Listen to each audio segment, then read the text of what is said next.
I'm either gonna break down or I have to beat this guy's ass. Like, those are the only two options in my head. I was raised by Bob freaking Wall.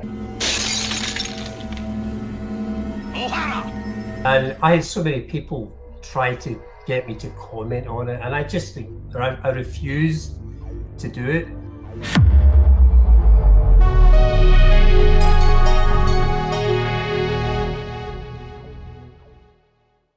I think that the thing that made it a hit more than anything else was that it had four really relatable protagonists at the heart of it.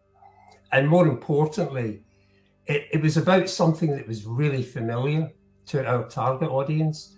That whole idea of leaving high school, going to college, summer break, and something goes wrong. And what would happen if that derailed your whole life?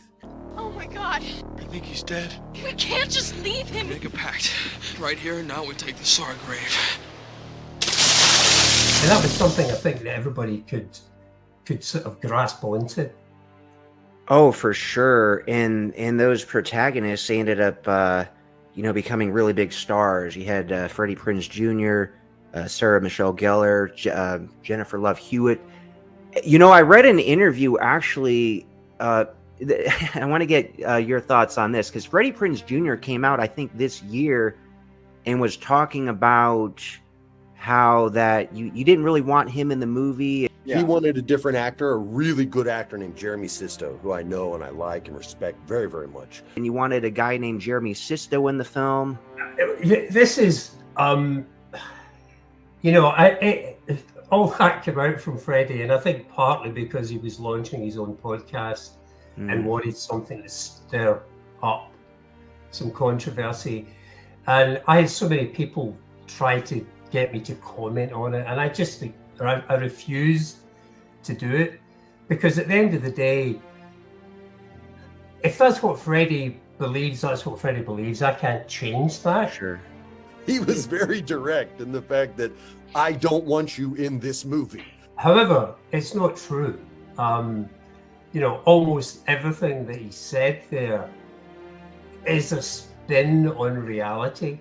The studio, Mandalay, and one producer in particular, and most importantly, Kevin Williamson, wanted me for Ray because one of the major differences between Jeremy and I now, because I feel like I'm as good an actor as Jeremy is now. Back then, I was not. I'd seen Jeremy's work. He had more experience than me. He knew how to apply it more.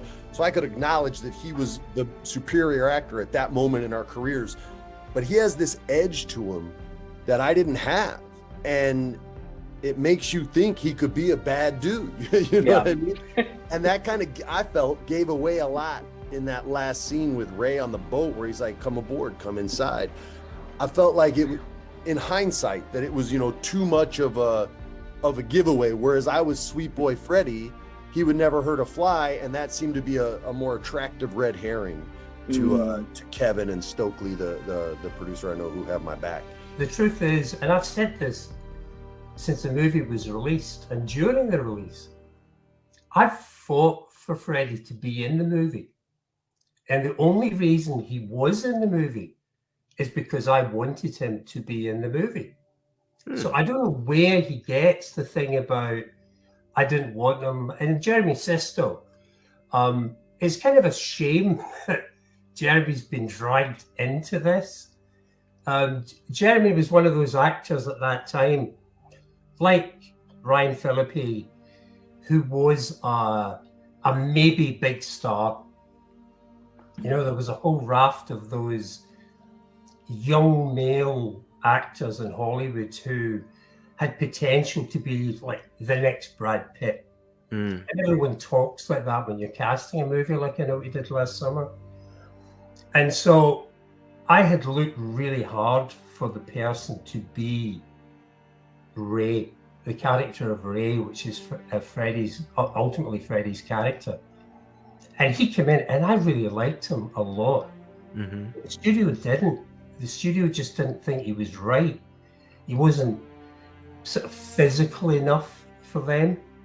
In the way that I think we cast Ryan at that point, And Ryan had a great body. He looked fantastic. You could put him in an old sack and he looked like a movie star, you know.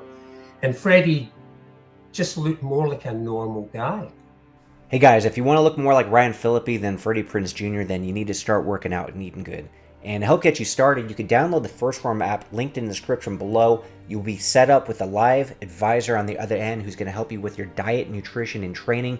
This app, by the way, you can track all your calories, and also it has amazing training programs. Some of these I actually use myself, so I highly recommend it. And for a small fee, you will actually be set up with a real-life advisor, and you should take advantage of that because they're going to help you with your nutrition, your training, and like I said, help keep you accountable. So check it out, linked in the description below. Don't wait till the new year, by the way, because everyone's going to wait till the new year to sign up for the gym and get in shape. You might as well start right now. A really great step is downloading that app and getting access to an actual real-life qualified advisor. I was raised by Bob freaking Wall. That's the guy that trained Bruce Lee when Bruce came to America. That's the man that taught me how to fight and not get bullied. Oh, and we all know what happened to Bob Wall. Bruce Lee kicked his ass because Bruce Lee is ripped. And you guys can be ripped too if you download that FirstForm app to help get you started. But he had something that I really liked, a sort of real reality to him. So I worked with him through 4 or 5 different auditions and screen tests, to the point where he almost walked away from it because he was sick and tired of having to audition. Ryan came up to me and he said, "Screw that guy, man. Like, how many times did you audition for this movie?" And I think it was like 5 or 6 times. Right. And so I go, 5 times. He goes, "Yeah." He goes, "You earned it." He was like, "You didn't get offered the role. You earned it." He's like, "There were less people every single time you went, and then it was just you. Remember what booked you this role." And of course, I'm not saying to him, "Oh, people don't want you." I'm saying, "Oh, no, don't worry about it. We're going to get through this." Sure, And encourage him. we worked really hard. And we had a screen test, and this is the ridiculous part of the Jeremy Sisto story. Jeremy's a good actor, and he would have been good in the role, but he was so much more mature than everybody else that I was casting. And I wanted the cast to feel like they were the age. They were like high school, just going into college, not 27-year-old teenagers. And they were. So, you know, Jennifer Love Hewitt was 18, I think, just turned. I think Freddie was the same age. They were really young. And Jeremy Sisto looked 25. And when he spoke, he had a deep baritone voice. And it really weighty. We did a screen test, and Jeremy came along to the screen test opposite Freddie for that role. And I did that deliberately because I wanted the studio to go, "Okay, I get it." When you see everybody together, Jeremy's not part of that ensemble. He doesn't fit as well as Freddie fit. And that's nothing to do with talent. It's just the balance of cast. And that's why Jeremy Sisto even came to be screen tested, because I wanted him to so clearly be not what Freddie was. And having seen that screen test, the studio let me cast Freddie. And that's the truth of it. Now, why Freddie thinks otherwise, I can't answer to that. But that's the actual reality. Yeah, that's cool. He might just be trying to get a lot of attention and controversy for his podcast. But I was like, "Nah, this guy just didn't want me in the movie." And then he said, "I don't want you in the movie," basically. You know, one thing, one last thing I'll say, because I read it in the article, that he said that you left him psychotic notes, with one of them saying, "Don't leave your mouth open as you look stupid when you do that," which is what my mom tells me, by the way. No, right. You see, again, and this is, I mean, it's quite funny because the way it's reported, and the way it was reported here in the UK, was if people don't know what a director does, a director gives actors notes. Now, that means that I, on the set, speak to them. That's a note, right? So if you do a take, and I come to you and I say, "It's a bit much, pull it back, you know, do this here a bit more," that's a note. It's not, I write you a note. And that's how it came across. People thought I was writing him a note. And the way Freddie, of course, sold it was a psychotic note. The director would just give me psychotic notes like, don't leave your mouth open. You look stupid when you do that. That was the exact note, word for word. I'll never forget it. And they all had this image of me writing like strange notes and slipping it under his like trailer door or something. And the truth is, I did tell him to keep his mouth closed. I don't think I ever said because he looked stupid. That's just not my word, and it wouldn't be the reason for asking him to do that. If you watch the movie, there are plenty of times where Freddie is standing with his mouth slightly open. And for any actor, I would say the note's a good note. Don't stand with your mouth open. Yeah. There are plenty of times when that's fine. But in the final sequence of the film, where he's being the hero and coming to rescue Jennifer Love Hewitt, he had to be like the hero. And I didn't want him to be standing there looking a little bit like, I don't know what I'm doing.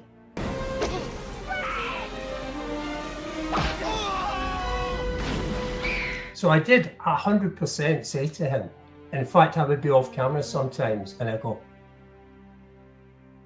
now, if he thinks that's psychotic, fair enough. Let's say I'm not getting into a discussion or argument with Freddie, but the note was a good note for the film. Oh, for sure. He's probably just sensitive. Like, I had recently shot a film called Bloodstorm with Rene Perez, and he gave me a bunch of notes, like, and I'm not like a sensitive guy, he's like, oh, well, don't do it like that. It doesn't look right or it looks dumb. It's like, okay, well, I want to look cool and I want to look good in the film, so tell me what to do. So I like these notes, because I don't get offended. But that's the job. Yeah, That's the exactly. job. Like, you got to trust the director, because the director wants to look good, so he's going to make sure the actors look good, of course. Look, and the thing is, at the end of the day, none of it matters because Freddie's good in the film. Mm-hmm. And the film worked. And Freddie went on and had, a successful career. Oh, definitely. Until he decided to sort of pull back from it a bit. So I have no, qualms about having given him the role. I mean, in hindsight, I'm not upset. In hindsight, I love it because the movie launched my whole career, and I wouldn't have any of the things I have without that movie. I wouldn't have my wife, wouldn't have all the other movies that I've done. I wouldn't have this podcast.